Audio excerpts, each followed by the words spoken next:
కేసీఆర్ చేయాల్సిందే. నేను 2 లక్షల రుణమాఫీ అని ప్రజలకు స్పష్టమైన రైతులకు నిర్దిష్టమైన హామీ ఇచ్చిన తర్వాతనే చంద్రశేఖరరావు విధిలేని పరిస్థితుల్లో రైతులకు రుణమాఫీ చేసిండు.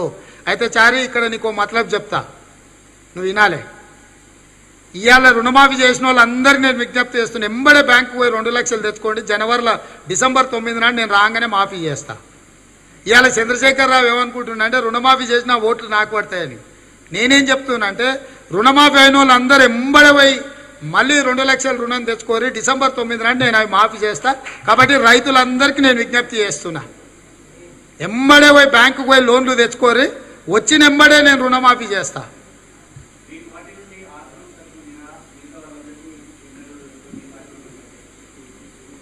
ఇక మా దొంగోడేనా, ఇంకా అవతలికి పోయినాక ఏముంది, ఇక ఆయన ఏంది ఈయనేంది.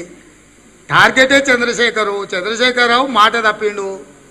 సిట్టింగ్లు అందరికి ఇస్తా అన్నాడు, ఇయ్యలేదు. కామారెడ్డికి పారిపోయాడు. ఇక చంద్రశేఖరరావు గురించి ఏందే మాట్లాడేది.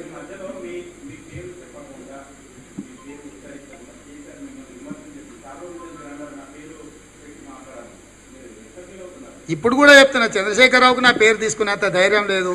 సూటిగా నా కళ్ళల్లో చూసే శక్తి కూడా లేదు.